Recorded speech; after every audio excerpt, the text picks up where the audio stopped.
我是恐怖游戏里的 NPC， 玩家需要亲我一口才能通关。我看着郑虔诚亲吻我的榜一，咬牙切齿。这已经是你这个月通关的第99次了，平均每天都要进来3次。你有什么头绪吗？哦，看来还得加快速度。榜一说完这句话后，我震惊地看着他，捂着红肿的唇控诉：你到底有多少心愿没完成？怎么天天来？因为被亲了太多次，我的嘴唇已经没有知觉了。宣叶依依不舍地从我嘴唇上离开，离开之前还在我嘴唇上咬了一口。我羞恼地捂住脸，生气又不知道该从哪里发泄。毕竟宣叶进副本完全合规，我没道理赶他走。他是这么多年以来从烈火副本里唯一通关的玩家，通关副本后，邪神可以达成他们的一个心愿。宣叶这人看着冷清，没想到还挺贪心，薅羊毛薅到邪神头上了。宣叶漫不经心，等邪神出现，完成我的心愿，或许我就能满足了吧。说完，他朝我招招手，又进了副本的大门。按照惯例，再过5个小时，宣叶又要从副本里出来了。宣叶每天的日程都很固定，花5小时通关，然后花1小时亲我，重复3次，再预留6个小时睡觉。至于为什么只亲我1个小时，不是因为宣叶的极限是1小时，而是因为我的极限是1小时。看着紧闭的副本大门，我狠狠跺脚，知道他一时半会儿出不来，索性去找邪神。邪神是所有副本的创建者，连我这个 NPC 也是他做出来的。当初他信誓旦旦地告诉我，虽然让我当这个副本的 NPC， 但因为副本难度过高，不可能有人闯出来，我才答应的。可是他才闭关1个月，我的嘴就已经被亲肿了，死骗子！邪神闭关了1个多月，这次总算露面了。我一脚踹开门，气势汹汹地走进去。邪神显然已经知道这1个月都发生了什么，看见我就憋不住笑。你的嘴怎么这么肿？你还好意思说？不是告诉我没有人能通关吗？邪神很淡定地向我展示这段日子收到的心愿牌，喜欢阿池，想日日伴阿池左右。我震惊地瞪大眼睛，宣叶很明显就是冲着我来的。我慌乱地一把抱住了邪神的大腿。求求我不要跟他走。我只是个 NPC， 梦想就是每天在副本里混混日子，凭什么要我承受这些？邪神却为难地摇头。不行啊，他总是会出来的，到时候还是要你去和亲。我和邪神相处了这么久，自然知道他话里有话，迷茫地问他，那我要怎么办？邪神手抚摸着我的头发，半晌才说，我会把副本难度调高，他至少要1个月才能出来，然后你进去把他给了结了。我瞪大了眼，有点犹豫，毕竟我只是个 NPC， 还没杀过人，况且我觉得宣叶罪不至死，我没想让他死。听完我的担忧，邪神叹息地摇头，那算了，我只好给你准备嫁妆了。我立马拒绝。那我还是进副本去吧。紧接着我就被传送进了副本里。找到宣叶的时候，他正在和一个巨无霸怪兽打架。我躲在角落，打算等宣叶体力不支就冲过去把他干掉。等着等着就睡着了。再醒来时，我被五花大绑着，宣叶神情阴冷地坐在对面，火堆上还烤着一只滋滋冒油的烤鸡。我咽了咽口水，宣叶就冷声问，你跟踪我？我进副本是易容了的，所以宣叶没认出我。我小鸡啄米似的点点头，张口说谎。老大，我见过你过副本，我想跟着你，能不能带我？我需要先靠近宣叶，才能找机会杀他。再不济，他就算不带我走，好歹把我放了，我再找机会杀他就是了。谁知宣叶却摇了摇头，不行，要是带你通关了，门口的 NPC 不也得被你亲一口？小 NPC 是我的，你没门。说完这句话，宣叶当着我的面3两口解决了喷香的烤鸡，挥一挥衣袖离开了。他竟然就这么离开了。我在地上孤勇了一天，才终于从那五花大绑里解脱出来。我饿得浑身虚弱。从前是不喜欢，现在我是真的不想就这么算了。我双眼猩红，一股脑地跟着宣叶追了上去。我很幸运，碰巧遇见了刚过完副本还很虚弱的宣叶，然后我用相同的手段把他也绑了起来。哟，小美人，你叫什么名字啊？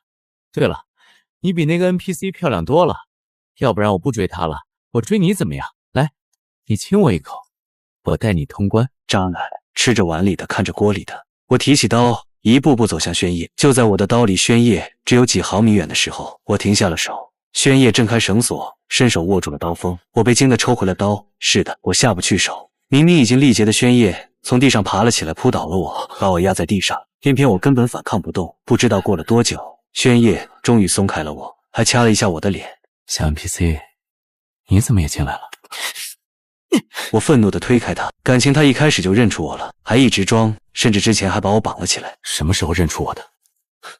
见你的第一面，我就认出来了。我瞪着他，用力踢了他一脚。我虽然作为 NPC， 但这也是我第一次进副本，并不知道怎么通关。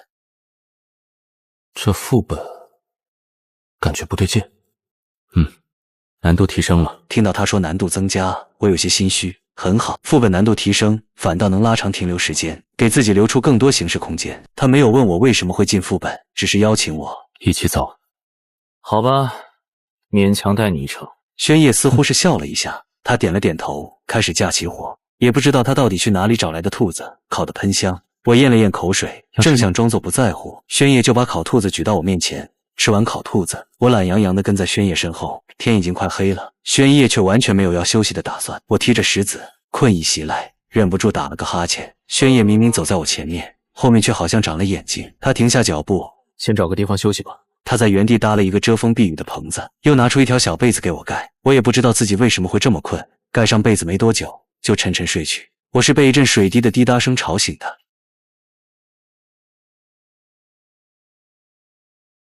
睁眼时，眼前有一个稻草人，稻草人声音沙沙。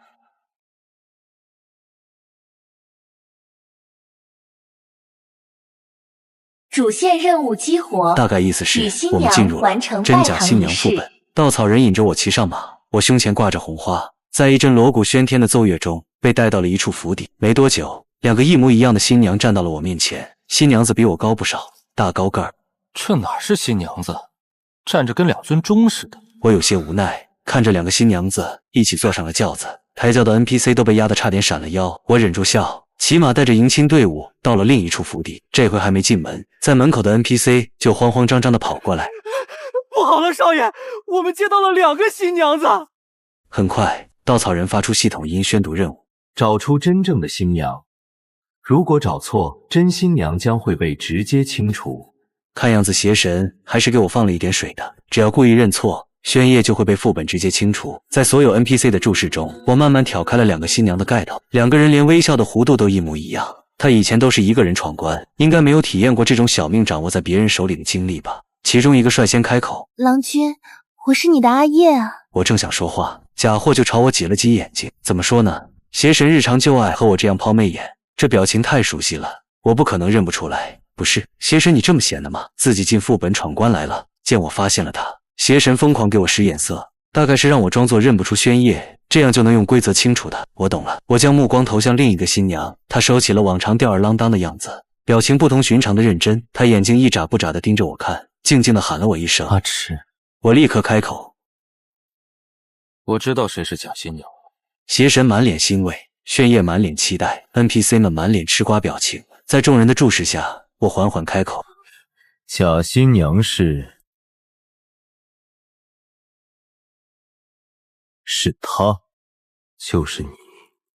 如果目光能刀人，恐怕邪神现在已经把我抹除了。阿迟，你这个吃里扒外的！他后面的话没能说完，就被副本规则传送走了。宣烨轻轻挑了一下眉，又恢复成以前那样漫不经心的样子。没想到阿迟对我这么熟悉，我只说了一句话，你就把我认出来了。呸！邪神不是说把难度调高了吗？合着还是这么简单，难怪宣烨通关跟闹着玩似的。我一边付费，一边琢磨着接下来的任务。由于我成功分辨出新娘，接下来的婚礼流程还要继续。NPC 们欢天喜地地把我和宣烨送去拜堂，拜完堂就是送入洞房。我按照规则需要去招待宾客。等我招待完宾客回到房间后，发现婚床上只有一只小猴子。仆人 NPC 开始说话：请所有玩家找到真正的新娘，夜渐渐深了，如果找不到新娘，可能会发生很多无法挽回的事情哦。所有玩家，这里除了我和宣烨，还有其他人吗？我正想着，就看见了身后围上来一群人。这几个人刚才预置在宾客中，我以为他们是 NPC， 没想到他们竟然是玩家。很显然，这些玩家也以为我是 NPC， 当着我的面开始大胆地翻找我的房间。自己新娘不见了，新郎竟然也不找。我冷冷地看着在我房间乱翻的几个人，默默不出。我也是玩家。所有人都停顿住了，还是一个女孩打破僵局。我叫林月，我已经闯关18次了。我犹豫了一下，开口说：我叫阿迟，第一次进副本。那你就先跟着我们吧，我们也算有经验的。带一个什么也不知道的人是拖后腿吧？林月勉强笑了笑，我也没理会，按照他们的计划，跟着一起找新娘。哦不，找宣烨。我们翻遍了院子，都没有找到半点宣叶的踪迹。时间1分1秒过去，天渐渐亮了。天刚破晓，仆人 NPC 站在院中，遗憾地耸耸肩。昨夜守卫看管不力，竟然把新娘弄丢了，少爷很生气，把他们乱棍打死了。方寿，人群中有2个人惨叫一声，轰然倒地。这下原本还算轻松的氛围荡然无存。仆人 NPC 又继续开口。第二天一早，新娘回来了。听到这句话，我立刻回了神，环视一圈，正好看见从门外走进来的宣叶。宣叶身上的婚服破破烂烂的，看起来格外狼狈。他在看见我的那一刻，眸子里迸发出光芒，快步走到我身边，低声说：“阿赤宝宝，我好害怕呀！昨晚一醒来就被关起来了，他们好凶。”他一边说，一边不住地往我身上靠，装的那叫一个柔弱。那双手也不安分地搂着我的腰，看上去可完全不像害怕的样子。我抬手打开了他的手，我和他都穿着婚服，倒真像新婚的夫妻。其余玩家也震惊地看着我和宣叶，满脸的一言难尽。仆人 NPC 声音冷漠：“新娘回来后，由于衣着破烂，新郎怀疑她昨晚红杏出墙了，把她关进了偏院。